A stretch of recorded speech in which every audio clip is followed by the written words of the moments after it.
Hi, everybody. It's Mary Rowe from the Canadian Urban Institute. Thanks so much for joining us on our normal City Talk time, which is noon Eastern, and then across. We're in 7 time zones today, and we actually started earlier. So because we had a session at the beginning, this is our second one, and it's a kind of a marathon downtowns all the time today with the Canadian Urban Institute. So thanks for joining us, and always appreciate people, as I suggest, who are coming in off their morning coffee or they're heading out and want to have a cocktail at the end of the day. We appreciate you making time to be able to be part of these conversations.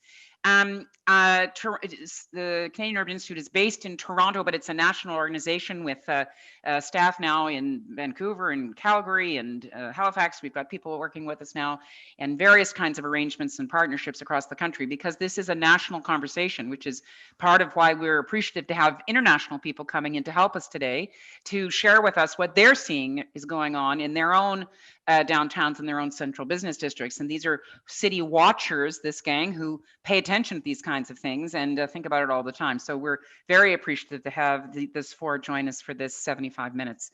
As you know, we tape record these sessions. That shows you how old I am. We record these sessions. There's no tape. And we post them again. We post the chat. Everything you put in the chat stays in the chat. We'll see it. We had lots of requests in the earlier session for presentations. 2 of our session folks today are going to, on this session, will make presentations. So don't panic. You'll be able to find them online afterwards. When you're participating in the chat, please use the setting, toggle your little switch there to allow us to send it to panelists and attendees, because we have fabulous people who participate in these sessions. You will, guarantee you will have really interesting conversations with each other, parallel universe, while these 4 are engaged in conversation as well. CUI is headquartered in Toronto, which is the traditional territory of the Mississaugas of the Credit, the Chippewa, the Anishinaabe, and the Wendat peoples. And it's home to many diverse First Nations and Inuit folks from different ancestral traditions. We are also covered by 2 treaties, the Williams Treaty and Treaty 13. And we are continuing in our ongoing evolution here as urbanists to come to terms with the legacies of exclusion that have affected the way our cities are built, the way they're managed, the way they're funded, the way we plan and design them.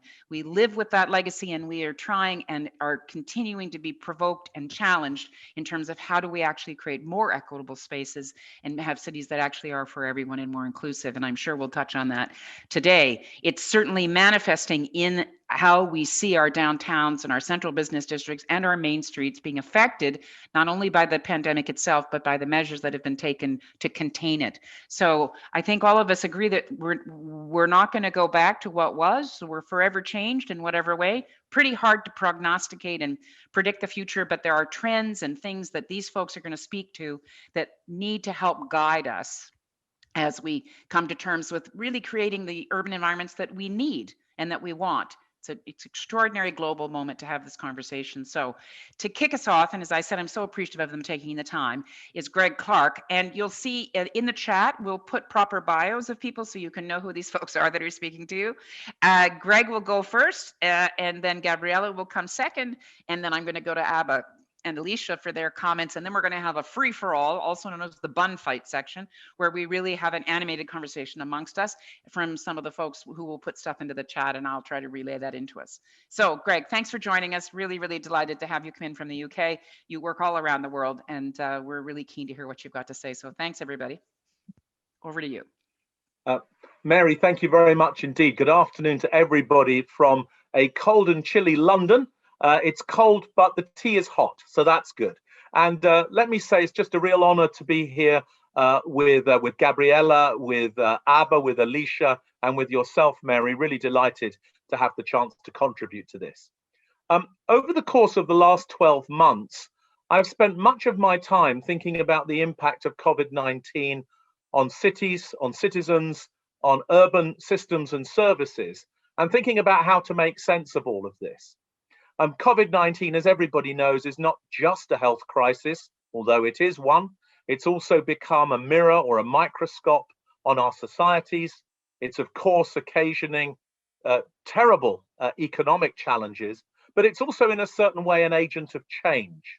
And I've spent much of the last 12 months thinking about what kind of agent of change it is. So on the one hand, very clearly, there are very distinctive phases to this change. There's a pandemic period, a recovery period, and a reset period. And we'll look at how the recovery period is going in some other cities in a minute.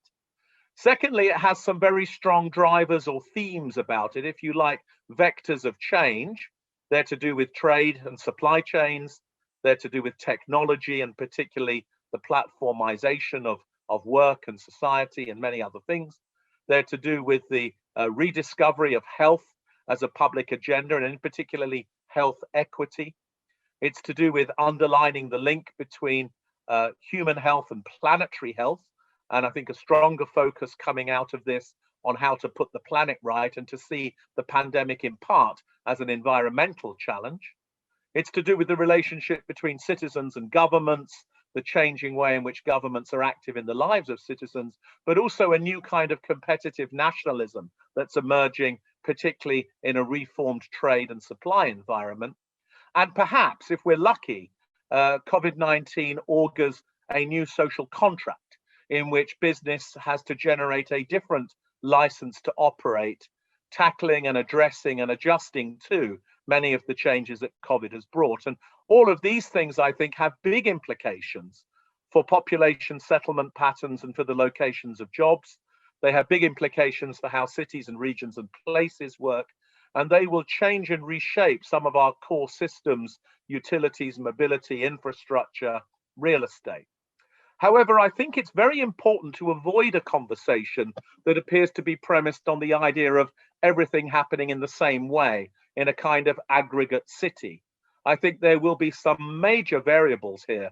Regional context will be a key one, degree of urbanization, appetite for urbanization. We might plot all the countries in the world on a kind of scattergram where those who have many cycles to go in their urbanization process and still have appetite for urbanization may be in a different position from cities in countries where there's already a high level of urbanization, and perhaps the appetite for cities isn't quite what it was. There's also, of course, key specificities in cities, geography, history, sunk infrastructure that determine how agile a city can be. Obviously, every city has a different sector composition, and there'll be different degrees of change by sector. Not all jobs are digitizable, obviously. And of course, there are competitive dynamics, both between cities and between centers within cities. It's perfectly possible that one center in a city can come out of this pandemic renewed, vibrant, and working, while another center in the same city, for different reasons, fails to do just that. So I would be very careful to talk about, not to talk about the aggregate effects in the aggregate place, because I'm not sure that exists. Now, one of the ways I've started to try and think about this is to imagine what happens when the physical city and the virtual city somehow come together. If you like, COVID-19 has really accelerated the virtual city, created many opportunities using digital platforms to deliver what used to be urban services, but in a virtual way. And in some parts of the media, of course, there's a conversation happening that this is a shift from the physical city to the virtual city. I actually think what's going on might be more subtle than that, a kind of blending, if you like, of the physical and the virtual, where people have some new choices depending upon their income level and the sectors that they're in. They may be able to choose in different ways about where they live, how they work and consume, and when and how they travel. And this will add up to some new patterns of activity that will sharply affect our city centres. But it also creates choices for cities too. Many of them are about where to innovate, how to reclaim public space, how to change mobility systems, how to reanimate the city in various ways. And in particular, within that context, how to create a new fiscal and financial model, a new economic model for the city post-pandemic. But I think the overall impact of all of this is to say that our cities will change their shape and their size. There will be an acceleration in this hybrid activity, and there are big risks here about fragmentation, segregation, inequality, and exclusion. So when we come to talk about city centers, these are clearly downtowns, as we would call them in North America. They're very complex ecosystems of what I would call interdependent activities and functions that feed upon one another very actively. Office districts, retail locations, hospitality, especially restaurants, live entertainment, culture, leisure, education, and indeed, of course, dwellings interact with each other in central business districts and in downtowns in unique and very specific ways. And in every city, we have some parts of the downtown that's more one thing than the other. But our experience suggests that it's the most diversified downtowns that have the largest number of options moving forward from this. All of these, of course, rely upon these systems of security, mobility, health, and other things. And the pandemic, of course, has shut down many of these city centre functions, but some are also already reopening. And I'll say a bit about that shortly. I think there are going to be different impacts from the pandemic on office, retail, hospitality, culture, leisure. But if we remember those knock-on effects that they have, where, as it were, a group that patronizes one function also patronizes another, there are clearly risks here that what we'll get are cycles of decline that could last long periods of time as we get a kind of blighting effect.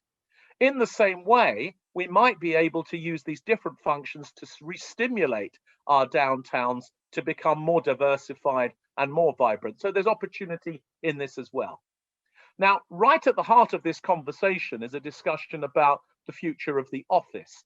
And people will be, I think, very much aware that there's a new conversation about agile working, about offices becoming more of a service and less of an asset, the massive growth in digital connectivity enabling different ways of working, as well as a new priority around healthy workplaces and, of course, all of the growing ESG considerations, as we would call it, particularly the need to green the office district and the real estate within it.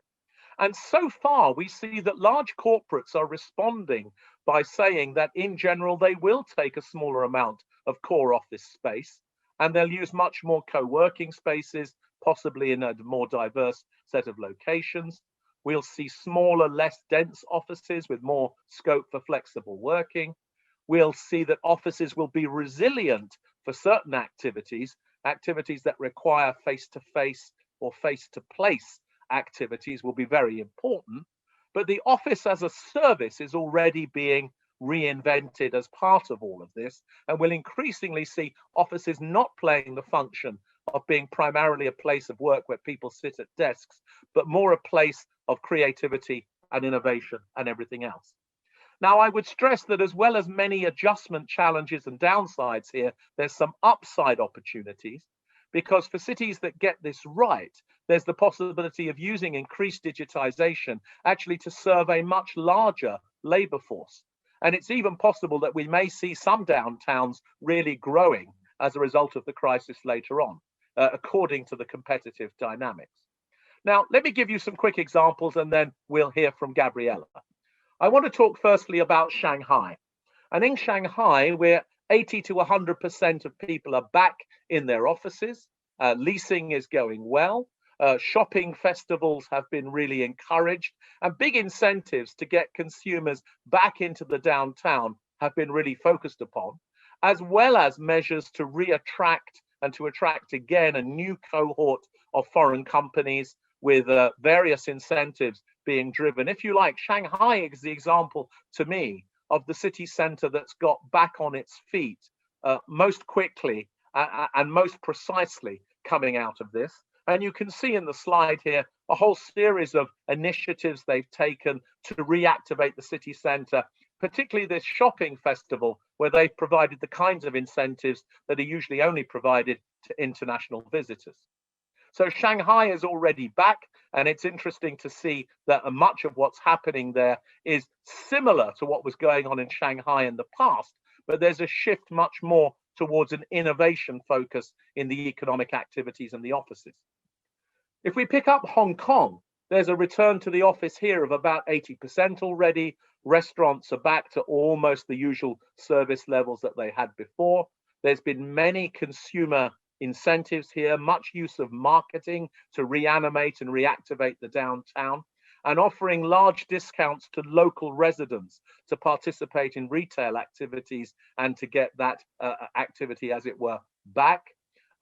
There was, of course, just after the lockdown ended in Hong Kong, there was the reoccurrence of infection, and they've gone back now into a partial lockdown with a rotorization system, 1 week on, 1 week off.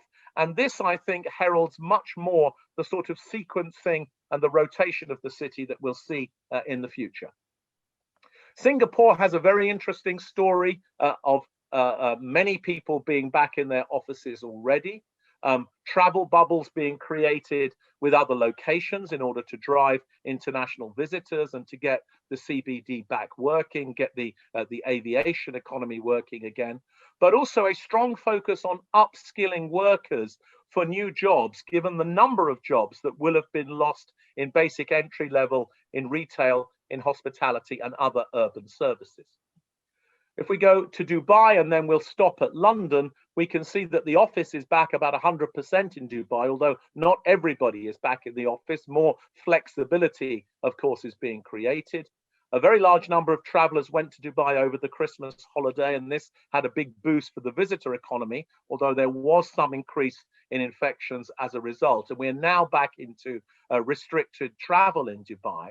But there's a very strong focus here, once again, on incentivizing local people to get back into the city centre, to use it, to make it work, and to consider, as it were, the shape of the city in the future later on. Where I am today, London, we're back in a full lockdown here in London. Our city centres are largely deserted. There's concern about the future of the West End, the City of London, Canary Wharf, each of them bringing a kind of different set of conditions and assets to this. A lot of policy and incentive being discussed, a particular focus on things like licensing and planning and other things to enable the city centre to become more viable again and to be agile, flexible and be able to adjust. But the key issue, of course, is going to be re-establishing public trust, particularly trust in transport systems and in public spaces, and guaranteeing, as it were, a healthy downtown is going to be key to getting people back. The predictions are for quite a strong and quick bounce back, although it will take some time for international tourists to come back to central London. Therefore, there'll be a strong focus on workers and on domestic visitors. So putting this all together, Mary, I would say simply that what COVID-19 is doing to our city centres is that it's increasing the requirement for agility, for what I would call hybridity or the blended approach, and this servicization, the city centre as a serviced destination, a bit like shopping malls were learning how to be. I think that we'll see a lot of reform of citizen behaviour and reform of policies in relation to consumption, mobility, leisure and work. Some of those will be driven by health, some will be driven by sustainability, others will be driven by corporate interests. The flexibility of the individual to choose his or her ways of working will be afforded to a few people, but a very large number of people who depend upon jobs in retail, F&B, hospitality and other sectors are feeling a huge series of challenges here around their future work. And I think for city centres, as there's this sorting effect of COVID-19, where activities that can be digitised or relocalized to where people live will be so, I think the future of city centres is going to see a shift towards habitat and health, city centres becoming great places to live, towards innovation, the parts of the economy that absolutely require face-to-face, and towards experience, putting together the hospitality, the education, the participation, competitive socializing, and all of those other things that create the unique experience in a city centre that is place-based and can't be done online. Thank you very much. Thanks, Greg. You just said the magic words, place-based. I mean, we're trying always to talk about this, this intersection of the physical environment and how people in place actually meet. And how their potential is maximized. So next we're going to Gabriella. Can I just say to all the people that are attending, just to remind you, when you're putting a comment into the chat, change that toggle thing on your switch to panelists and attendees. Otherwise, only the 5 of us see it, and we're happy to see your comments, but really what we want is for everybody else to see your comments. So just toggle your switch so that you're saying panelists and attendees. Gabriella, wonderful to have you. You're Mexico City via Amsterdam, or Amsterdam via Mexico City, anyway, whichever. You can tell people about your expertise, and we're really pleased to have you on the City Talk platform. So over to you. Thanks for joining us. Thank you so much, Marion. Always a pleasure to be on a panel with Greg. It had been a while, so lovely to hear you, Greg, and you left off exactly where I wanted to start. So when thinking about downtowns, I couldn't help but think about my own downtown. As Mary says, I hail from Mexico City. And as you probably know, besides being one of the largest and perhaps more complex cities in the world, to put it lightly, funnily enough, it is also perhaps the first downtown that we've ever had, because it is we have had the same city center since the Aztec days. And if you ever have traveled to the Mexico City Center and the Zócalo, you probably know that if you carve even 1.5 meters in the Zócalo, the main public square, et cetera, you will start finding residues of that other city, of that Aztec city upon which the Spaniards built our colonial city of nowadays. So this is what our city center used to look like. And when I was taking a look at the images of many downtowns that, as we know, and Mary pointed out when we were discussing before this panel started, so many of the downtowns right now look like ghost towns, and it's quite disturbing. And it would seem to be that in pandemic times, Apocalypsis looks perhaps a little bit less chaotic than I would have thought, and more like a void and emptiness. And funnily enough, that brought images back of my own downtown as it stands today, of the city center of Mexico City, but also reminded me that perhaps about 30 years ago, when night came, the city center would empty out and become just as ghostly as we are now seeing so many city centers across the world. And during these last 30 years, because of this emptying out, and because suddenly Mexico City found that we were dedicating our city center solely to economic activities, as Greg well pointed out, we thought it was incredibly necessary to start off with a very different type of policy that would bring back life in its myriad of forms to the very heart of the city.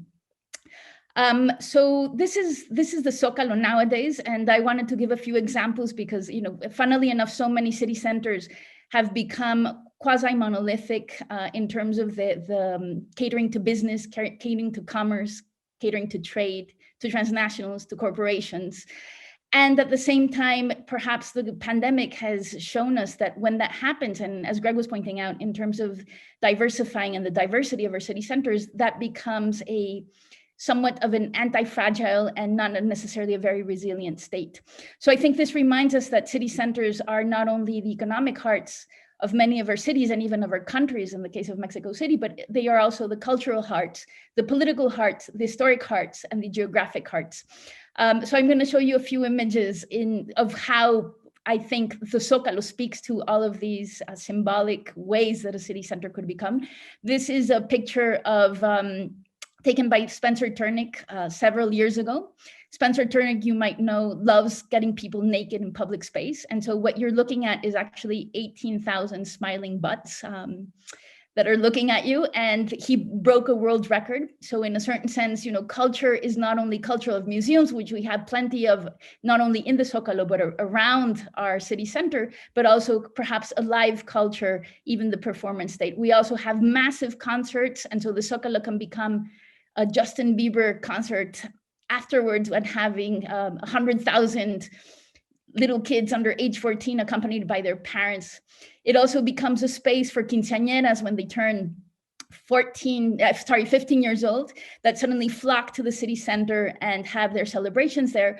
And it can also become a massive wedding. Mexico City was the first city in Latin America to pass gay marriage. And so basically we've had, since then, these massive weddings of all types of marriages happening in the city square as well.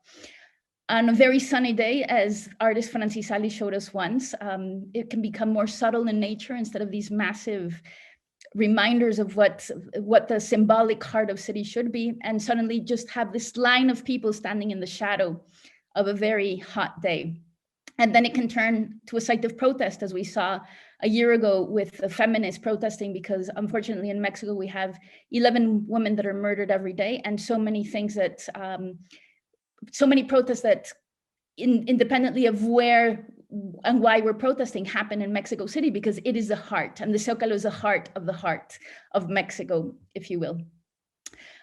So we've also had lots of cultural events and fairs that can also turn into a parking lot from one city to another. And now with the pandemic, something that is quite interesting is that, first of all, because it has become so diversified, the city center has not emptied out as it has in other places. But what has happened very recently is a pedestrianization of the Zócalo. So this reminded me of when I was chief creative officer for Mexico City, of something that me and my team tried to keep to heart, that we not only need to work with the objective topographies and the data and the numbers, but we also need to understand the social imaginaries of a city and the symbolic infrastructure, if you will, where mind anchors to matter in many ways. So this brings me back to the pandemic. Sorry, my presentation did a strange stop. And right now, as Mary mentioned, I've been living in Amsterdam, in another city center. I actually live right smack in the middle of the city center in Amsterdam, in the border of the red light district. And for you, those of you who have traveled to Amsterdam, this is what Amsterdam looked like any given day of the week. Not even a special occasion or a holiday. It was truly these hordes of tourists, these rivers of tourists that took over the city center. And interestingly enough, the mayor of Amsterdam has taken advantage of the pandemic in many ways to start a conversation with citizens of how do they rethink what the DNA of the city center is. Because as you can read from the quote, it suddenly became a very intense economic zone, and definitely a great percentage of Amsterdam's yearly income comes from tourism, and comes from tourists actually visiting the red light district. But what happens with the cultural significance of an inner city? So right now they're rethinking everything from what happens with rezoning to how do they think about a very different type of tourism. And this is official already. They have already kicked out all of the Airbnbs from the historic center.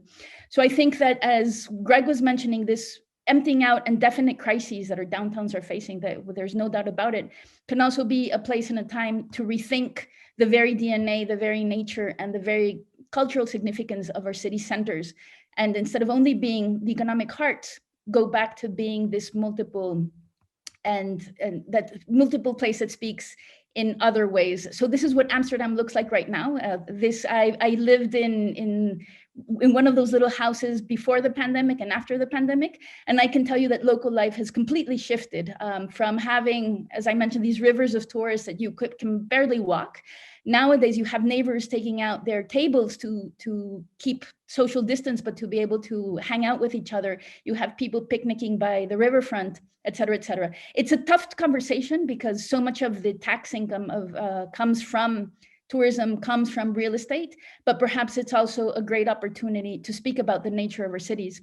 So very recently, I just finished a collaboration with Experimentalista, which is my company, a New Cities Foundation that is based in Montreal, of talking about cities on a mission. And we had a truly amazing, stellar amount of people coming through to speak about what is happening in different cities in terms of proximity, everything from Paris and Carlos Moreno and the 15-minute city, but perhaps also, interestingly, the 1-minute city that cities in Sweden are actually pursuing. So we had Dan Hill, who is in charge of this agenda, and was speaking about how this 1-minute model is actually pursuing a hyper-local twist. And they are redefining the very essence of Swedish streets, one street at a time, or rather of Swedish cities, one street at a time. So he showed several examples of what those streets are looking like and what they're turning into. I think tactical urbanism and these type of things are not new to anybody, because they have become a thing before the pandemic. And we're definitely seeing that has been a way of surfing many of the crises of our areas. But one of the things that completely intrigued me by the vision that Sweden has, and that has only been accelerated with the pandemic, is that, as Dan was saying, so many times when we look at our streets, we bring our urban planners and our transit experts, But as Dan said, when you bring a transit expert, you basically get transit. So how can we start diversifying the inputs of a city to diversify the outputs? How can we street by street start thinking in a much more multifaceted form? And this is also another map from Vinova, the agency where Dan works, who is leading this conversation. And as you can see, absolutely, property and commerce and real estate are important, but no more important than biodiversity and environment and health and well-being, maintenance, learning, the social fabric, et cetera, et cetera. So if we start thinking in that multifaceted form, and those are the inputs, we will get very different outputs. We also had the pleasure of speaking to Philippe Chiambaretta. As you probably know, Mayor Anne Hidalgo from Paris just announced that they're gonna be turning the Champs-Élysées into a huge garden. It was truly interesting to hear from Philippe how Parisians are completely disenchanted with Champs-Élysées. Like a Parisian wouldn't be caught dead there. And that is a problem because again, like in terms of this hyper-symbolization of modernity, as Philippe told us, where Champs-Élysées became the very essence and the very metaphor and epitome of commerce, it also turned people completely off it. So Paris is once again trying to rethink in a very similar fashion to what Sweden is doing, but perhaps on a much more larger avenue and incredibly emblematic, how they bring back public life and how they bring back the diversity and they are able to what they call re-enchanting Champs-Élysées. So I have the feeling that, as Greg was saying, we need to translate policy into a social experience of the city, and not only economic. We also had the mayor of Bogota with us. And since the pandemic, Colombia has done a fabulous job, Bogota specifically, in putting in bike lanes in what can be considered a megacity. And now it has 7% of all of their travel every day happens on a bike. So it's become the biking capital of Latin America in a very short time. And they are taking this forward in a very similar fashion and a permanent fashion. This is no longer urban, tactical urbanism in terms of a temporary thing, but actually being able to think about how we can shift neighborhoods into becoming something else and to really taking into account the social and the lived experience of neighborhoods, but also taking into account issues such as urban health, for example, and how that happens at the street level, also in marginalized communities, so that it doesn't necessarily become an exclusive space. So I think that during this pandemic, we've all learned that we need public spaces more than ever. In Mexico City, like this is pre-pandemic time, but I've always very much enjoyed the way that the city can become, a lake can suddenly become a floating cinema, and how our monuments suddenly become on any given Saturday a water park, and how our streets suddenly fill up with the most colorful peregrinages that I think I've ever seen. And then suddenly there's a massive theater that takes over the streets of Mexico City every Easter Sunday. But I would leave you with a small provocation in terms of how we think our city centers forward. We also need civic spaces. Public space, you have perhaps strangers meeting in the same place, which is absolutely fantastic. But as Teddy Cruz would say, a Guatemalan artist and architect, perhaps we should think about density not only in terms of the number of bodies that occupy a space, but the intensity of social interactions. And I think that this leads to perhaps a conversation around different types of typologies and what civic spaces could become. We have fantastic examples in Mexico City of the government with participatory budgets giving over spaces for, let's say, Chavos Banda, which used to be kids that were in gangs that are now helping other kids in gangs to create jobs through cultural means, everything with music studios and street art, et cetera, et cetera. And it's one of the most successful programs. We also have an example in one of the most marginalized communities of Mexico City of senior citizens, also with participatory budgets 10 years back, suggesting that a senior citizen home be linked to a daycare center. And this is 10 years going. And when I think it was Finland actually did a very similar project about 3 years back, it was all over the news. And it's really nice to know that this was also a community-based project and that it is bringing people together and truly trying to think about the social fabric and the way that we interact with each other. Obviously, there's cinema in public spaces that can happen, but I think that we could even have this, as we did when I was also Chief Creative Officer of Mexico City, become a space not only of cinema, but of collective conversation. So how do we start turning these into a place and an excuse for social interaction and social intensities and civic life to happen? So I know we're all incredibly worried about the economic state of our downtowns, and I completely understand it. The news all over and the numbers coming in warrants that type of worry. And at the same time, reading through Daniel Aldrich's work, who studied the post-disaster Japan after the tsunami and the earthquake, and he did this analysis of why it was that some places and that it wasn't dependent on socioeconomic standing of the cities, why some of them bounced back a lot quicker than others.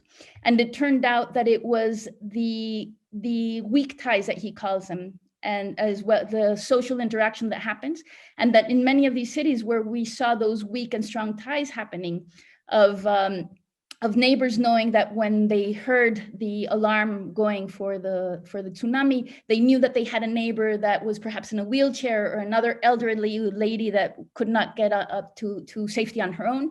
And people really looked out for each other.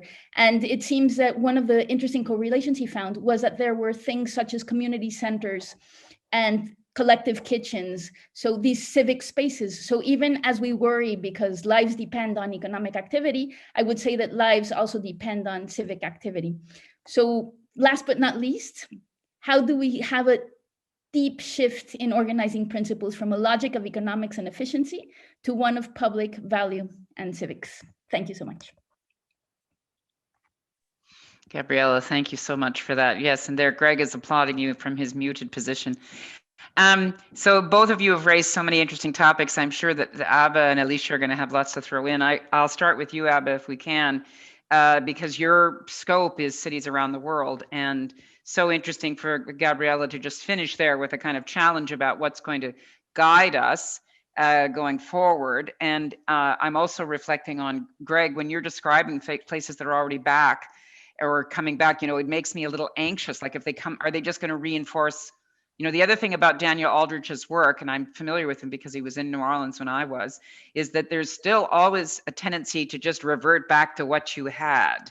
It's that the pull is back to regressing to the mean. So I'm just curious. But Abha, from your perspective, as you look at cities around the world, what are you concerned about? What are you observing? Well, Mary, thank you firstly for inviting me to this panel, and I really enjoyed the presentations by Greg and Gabriella. I think compared to your first session, this was sort of more upbeat and more optimistic. And you do feel that, you know, this is not the end of the city, and it is not. I think what we are observing internationally, firstly, is that a whole lot of cities are coming back. And we heard that from Greg regarding Singapore and Shanghai and Hong Kong. And we also heard about Mexico City from Gabriella. And we have Seoul, which is coming back. We know Bombay is back. We know Delhi is back, and so on and so forth. But I think there were a couple of things which have allowed these cities to come back. And I think one part of it is governance. It is how the city has dealt with the whole COVID crisis. It is the trust which was created with the citizens. And therefore, you know, we didn't have this, I won't wear a mask because I am an independent, individualistic person and so on, and I'll stand my ground kind of a thing. So people followed, and, infections were traced and contained and so on and so forth. That's one thing. Secondly, in cities which were extremely crowded, and a whole lot of developing country cities are extremely crowded, mask or no mask, somehow people just had to survive. And they have come back. A lot of activity went on. But also what we see is that a lot of migrant workers had to leave large cities. There was a huge economic downturn in that sense. The informal economy, your street vendors, the guy who comes to your house to sell vegetables, or just impromptu shop selling handbags and handkerchiefs and so on overnight or during the day, those informal workers suffered a lot. And then we find that, most of the developing country cities have a large slum population. Today, 1 billion people live in slums around the cities. And what we find is that they brought in, and it has been mentioned earlier, the fracture lines of social, economic, and ethnic inequity. And it really, really presented it in its fullest form. And we saw the infections in the slum areas, how, lack of sanitation, lack of flowing, lack of piped water, and the density, family of 10, 15 living in a small tenement. All of that revealed that, a true public health crisis needs to be addressed by making these areas, the informal housing, into affordable housing and sort of dispelling this density.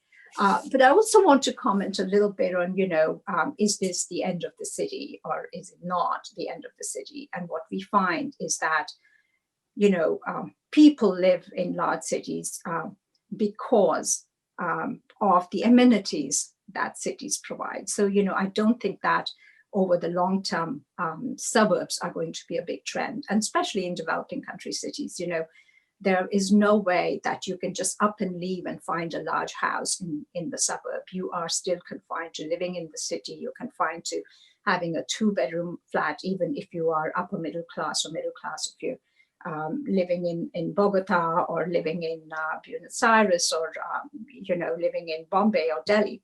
So that is not a reality for developing country cities. And the reality of that, people can just work from home is not a reality when you have such confined spaces. So offices are opening up, but we are seeing shifts in those offices. So, there's a morning shift, there's an afternoon shift, and there's a night shift. There's repurposing. There is more of, doing more with less. So the same office building is being used for different things.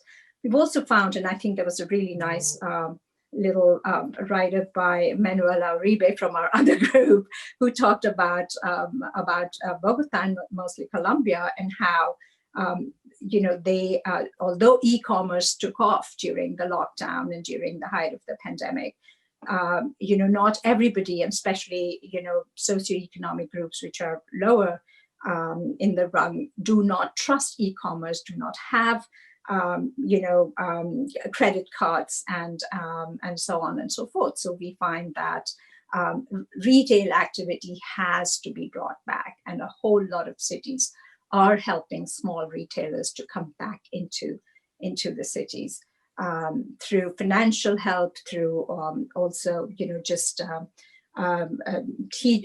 basically helping them in terms of just upskilling and so on.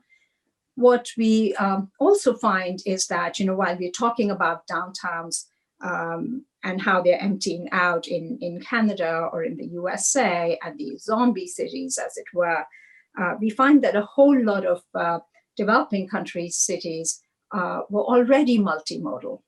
So there is not one big place, which is the central business district. The business district is spread around and is very nicely enveloped in retails and restaurants and other activities. So I think the fact that we did not have concentrated CBDs has helped developing country cities to sort of still remain vibrant. I also wanted to comment a little bit on the 1-minute city and the 15-minute city, and now it's a big trend in Europe. But I think a 15-minute city is very much top down. It's an urban planner's dream, it's a technocrat's dream, but a 15-minute city is not possible. It's not possible in huge megacities around the world, because people commute an hour, 2 hours to get to their jobs. In Joburg, a person coming to work in your house can take about 3 hours, as she changes her from a motorbike to a small little bus to a train. Where is that 15-minute city? And I think a 15-minute city is fine when you have the luxury of a nice neighborhood with good retail and good public spaces. It's not a luxury when you live in cramped places with just 7-Elevens and a few grocery stores and auto shops and nothing else. So I think we have to make sure that if we are looking into reviving neighborhoods, that it's more the 1-minute city, which basically means involving the community. It's saying what you want at your doorstep. And 15-minute cities also, there's a fear will lead to gentrification and will actually push people out. The other thing I wanted to say was that there's a lot of talk about people just working from home, but I always like to quote Ed Glazer on this, and I think Richard Florida also mentioned it in the earlier session, that a whole lot of especially high-end jobs, they actually depend on face-to-face interaction. It is the magic of human interaction which causes the spread of new ideas, the spread of innovation. And so people sitting at home and working is not going to be a reality at the end of the day. People will come in. And also, I think another trend, just bringing this in from developing countries, is that we've had huge mega cities with 20, 30, 40 million people concentrated in cities. I think this whole pandemic may bring a little bit of a reset to secondary cities taking up a little, especially where through digitization, although there's a deep digital divide, that through digitization, some of these jobs will actually move to secondary cities or medium-sized cities, and we may see a little bit of decongestion, not emptying out, decongestion, which is a positive thing in developing countries. I just wanted to say that we are also now hearing about a duty to the city, just like we had a right to the city. I was just reading an article from Carlo Ratti of MIT, said that, at the end of the day, a city is not just real estate and the built structure. What makes a city is the people. So how do we ensure that cities don't empty out? The real estate is not sitting empty in big cities. That should renters or large real estate owners who are just waiting for things to come back so that they can rent again at the same prices and so on, should they be taxed for keeping apartments empty? Should these apartments be repurposed for temporary housing and made into sort of more affordable housing? Also, retail shops which is the ground level. Why does Paris thrive? Ground level cafes and so on. Why do other cities thrive? Toronto. So I think one is that how do you, while we are readjusting, how do you make these ground level areas into either pop-up shops or community centers, or so basically I think the role of the local government is going to be very, very important. And countries where there is not enough of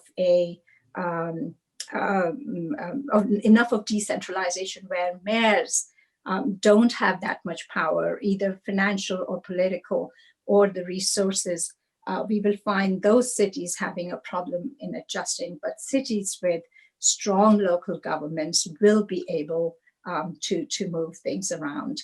A little bit on municipal finance, we do find that a whole lot of cities now in developing countries have used their operating budgets to in fact help renters, to help they have reduced or put a moratorium on property taxes and so on, and they're using whatever they have in their coffers to continue. And sometimes capex, which was made for sort of set aside for infrastructure investments, has also been used to just keep the city alive. And I think a lot of these cities are waiting for fiscal stimulus from either state or federal governments in order to move into infrastructure. And I think public spaces, the need for parks, the need for public spaces has suddenly become very, very evident with social distancing. And Mm-hmm. I know in my own city in India, where a whole lot of parks and sidewalks have been cemented over to make parking spaces for cars because it's a middle-class aspiration. I have arrived, I need a car. Roads were congested. Now these are being reconverted into parks and back into sidewalks, so we could have walking cities. Mm-hmm. Not every city has been able to bike up like Bogota or Buenos Aires because sometimes the weather doesn't allow it. You don't have a place to come to the office and shower and then get to your place, and you can't cycle for an hour if you take if you're traveling for an hour, 2 hours to, in fact, get to your job. So bike paths, yes, for leisure, I think they are taking up. Cities where, the weather is a little bit better. In Singapore, it's hard to cycle. So, the humidity and so on. So we're not just talking about, It's really hard. I can tell you, there are stalwart cyclists in Canadian cities who cycle through the winter. I'm full of admiration for them, but my Yes. God, yeah. Great. Abha, thank you so much for all the insight you provided there. Isn't it interesting for us to hear the common kinds of threads in cities in the global south and the global north? These are, the issues around insecure tenancy, insecure housing, informal economies. What's the future of transit? I'm so hopeful that we will continue to learn from one another. And I want to turn to Alicia, because I can almost bet that a number of the things that you cited, Abha, that are going on in global south cities, Alicia is enmeshed in that in the Bay Area in San Francisco. So Alicia, let's pass to you to reflect a little bit on what your colleagues have talked about, and then we'll have some time to talk amongst you. Go ahead, Alicia. Thank you, Mary, and thanks again for including me in this panel. It's been really wonderful to hear all of the reflections from all of the prior speakers. I've just really loved this conversation. So much of what people have raised is thematically true in San Francisco as well, and I'll just offer basically a local view from San Francisco on what this experience has been and how we're thinking about it.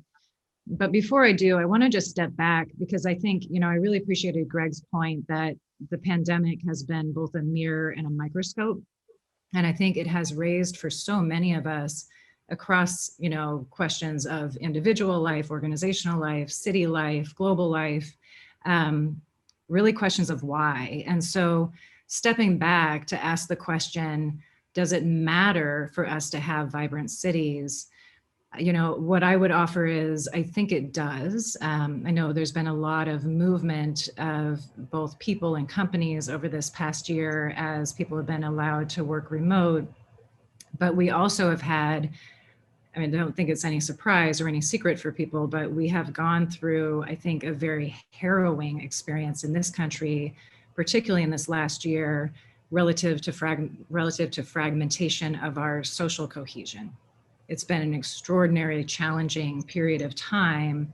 And when I think about what is the power of cities, what is the promise of cities, it's what Gabriella was mentioning. It's that density of perspective and density of different types of people and density of different orientations that allows us to create cohesion in a way that's almost passive. And from that standpoint, I think cities remain an incredibly essential part of our collective well-being. So what we've experienced here in the Bay Area, I think San Francisco is the most dramatic example of what's been happening with COVID. Between March and December of 2020, San Francisco's population declined by almost 100,000 people. And San Francisco is not a very big city to begin with. That's fully 10% of the population left in a 10-month period of time.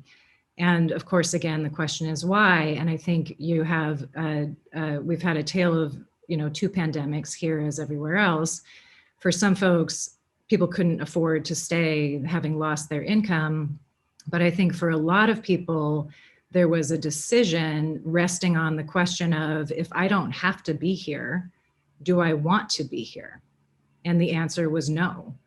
And so, for me, what that leads to is, well, what are our underlying conditions that have been revealed through this pandemic experience that lead people to answer the question in that way? And I think they are conditions of both place and of community. And some of our underlying fundamentals have to do with our unwillingness to build enough housing over time. So people have been living in overcrowded situations, or they have been paying far more than they should be for their housing. We've underinvested in our public realm. I think our transportation systems have been very challenged. And a lot of people were willing to put up with that when we had the social dynamism in place, when you could go downtown or to different parts of the city to experience art and culture and restaurants and casual encounters. And that disappeared with the pandemic, and that also tipped the balance in favor of not being in the city any longer. Now, each of our 3 big cities in the Bay Area has put together economic recovery task forces, all of which had the #1 stated priority was an equitable economic recovery.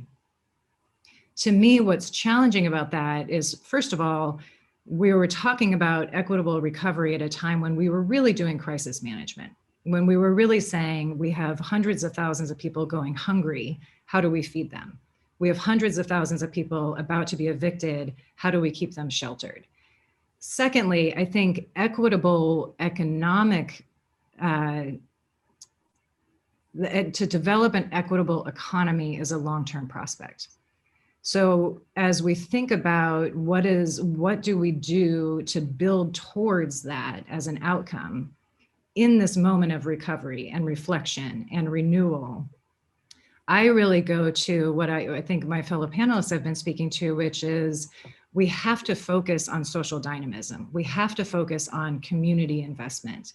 And that means being very creative with these spaces that have opened up and allowing for the small business, the entrepreneurial, because we know that Black and brown people are overrepresented in small business, leading with that type of investment, that flexibility, enabling access to capital in ways that haven't existed in the past, and also leading with the arts, leading with culture, leading with the restaurants and the creative use of public space, and almost a reclaiming of the public realm from a kind of commute-centric and/or shelter of last resort for so many members of our community to a public realm that offers the opportunities that I think Gabriella so beautifully represented to us in her presentation.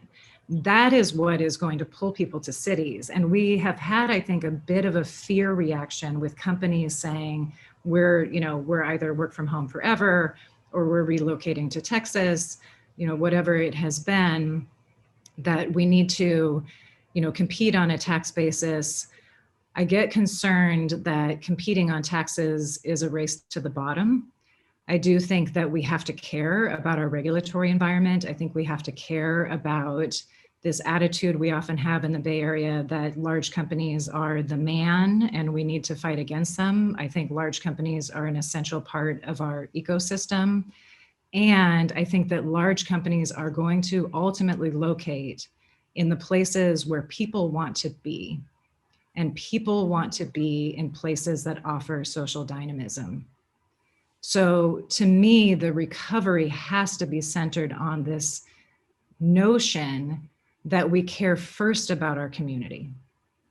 We care first about our social investment, and we let our social entrepreneurs lead the way. I will pause there. That's great. Okay, well, I'm going to ask all of you to put your mics on so that none of you is muted, and we're going to have a conversation amongst us now.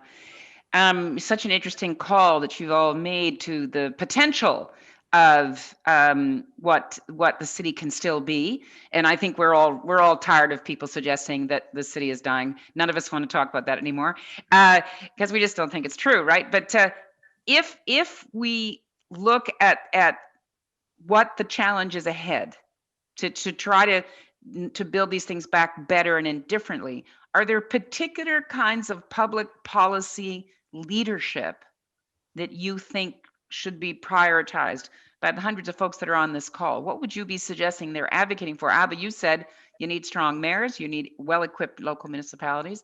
Are there other policy incentives that you would think people should be really pushing for? Gabriella, do you want to go first? Sure. I loved Alicia's comments. I think they're spot on, and I definitely think that it will take very strong mayors. The mayor of Amsterdam, for example, right now, as I was mentioning, they're going through a transformation, and it's not a simple conversation in any ways. No. I think that there are things to be heard on the other end as well, in terms of who's going to brunt the cost of tourism not necessarily coming in hordes to Amsterdam, what happens with sex workers, which funnily enough, she was actually very influential in passing laws to make sex work legal in Amsterdam, when now they want to push it to the edge. And at the same time, I do agree with her that bold initiatives are going to be needed, that we really need to rethink zoning and policy. So for example, right now, if there's fear mongering going on, and cities right now are paying the brunt for the COVID response, and also the tax revenue has come down as well. They're broke. Cities in Canada are broke.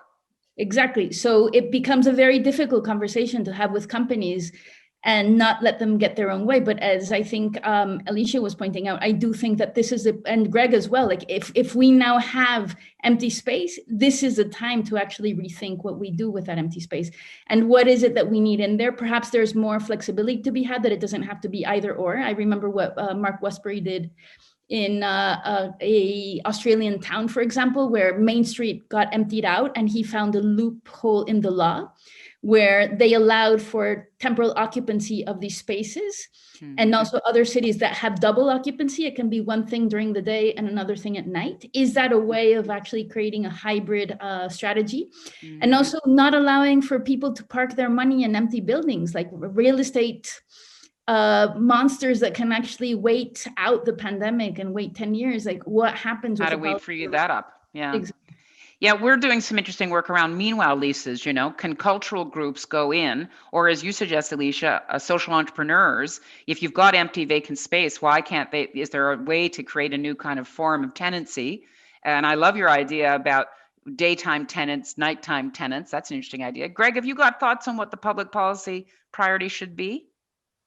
Well, I mean, I agree with what Gabriella said, but I would add a couple of other things, I guess. I think the first one is that cities have to adopt a new business model, if I can put it that way. I think the old markets of consumption, commuting, corporate headquarters, these will be diminished in the future, and they do have to embrace that experience economy. They have to embrace that civic milieu that Gabriella spoke about. There's so many things that they have to do. But in order to do that, I think they have to build up trust and social capital. You see, I think nearly all of the transitions that cities now need to go through are only possible environments where you've got quite a high trust equilibrium. And that means you've got to invest firstly in reassuring people that cities are safe. That needs to be a big, public education campaign. You need to demonstrate that public transport, shared spaces, public buildings are safe, and we need to kind of woo people back. And then, of course, if we're going to adopt the kind of agility that Gabriella spoke about, the rotorization of the city, the new sequencing of the city, the different functions at different times of day, the new super mixed use, the more agile space, the convertible, flexible amenities, all of that only happens with very active citizen participation, which is why I think social capital is the kind of secret weapon. What's interesting is that we all spoke about cities where there's high social capital. Of course, there are cities where there's low social capital, and it's much more difficult to make some of these changes there. And then the third thing, of course, is the financial models of cities. I think we all knew that most cities were working with pretty challenging financial models, except in the kind of city states that we sometimes see in Europe and parts of Asia Pacific. And the cities in Asia Pacific that have been well supported, the leading cities that are well supported by their governments, most cities are operating with totally inadequate financial models, especially if we're going to put our cities right at the heart of tackling the climate emergency, or right at the heart of tackling inequality they're going to need a completely new set of financial tools. So re-equipping the cities financially is pretty important, I would say. Mm-hmm. You know, I think of after 9/11, Lower Manhattan, the city of New York made a decision that they would invest in housing in Lower Manhattan and in other kinds of uses. And there were lots of skeptics who said, oh, are you kidding? No one is ever going to want to live down there. And Alicia, the point you made, it was actually nonprofits that first went into Lower Manhattan and enlivened it. And we all know of examples where artists and creative uses enliven it. Abha, do you sort of imagine that this kind of reshifting is going to take place? Will it happen organically? Or do you think there need to be, I love your critique of the 15-minute city being a planner's imposition. Wouldn't be a good city talk if we didn't have a little jab at our friends who are planners, many of whom are on this call. Abha, do you have a sense of whether it's going to, how do we enable this to organically happen, or are there specific measures you might want to encourage? I think some of it will happen organically, Mary, but I think policy interventions are extremely important. Mm-hmm. And what we find in the global South is that the federal, state, and city levels are not always aligned. And we would want to see an alignment. We would actually want to see, definitely fiscal alignment. We would like to see more devolution of functions, but also more devolution, fiscal devolution to cities. And I think zoning and regulation has to change. So if we are taking cities like Mumbai, the floor area ratio is so confined that you can't build up. And I was just reading the other day that in California, they are now rezoning what they were called single family homes, especially near Berkeley, into, allowing them to have 4 or 5 units in the same building. Mm-hmm. So I think that's going to allow for house prices to become more affordable, for more families to be close. Look at Melbourne. I think it was in 1980s when during the financial crisis or some kind of crisis, I forget, that all their office spaces were empty in downtown Melbourne, and they turned they turned it into residential spaces, and that's when Melbourne started thriving. So I think that's very important. And I think trust and social capital that Greg just mentioned is so important, and that cannot just be organic. Cities have to develop that. It's so hard to foster it when we can't get together. Yes. I mean, all those beautiful slides that Gabriella was showing, honestly, I could feel my yearning coming to the surface when I saw those great group scenes, and hoping someday we're going to return to that. Alicia, you just heard Abha talking about your neck of the woods. You had extraordinary housing inequality before the pandemic. Do you see a shift happening? Maybe? We still have extraordinary housing inequality during the pandemic. I think it will take decades to correct, frankly. Mm-hmm. I see a bit of a shift. I think that there has been a pretty universal conversation about housing affordability as one of, potentially the biggest crisis that we have faced as a region outside of the health crisis that the pandemic introduced. So there's conversation about it. That doesn't mean that there's agreement on what the solutions are. I think Berkeley is fascinating in that they are able to take this step. I will say that there are cities just a couple of miles down the road that are really continuing to fight over some of these concepts.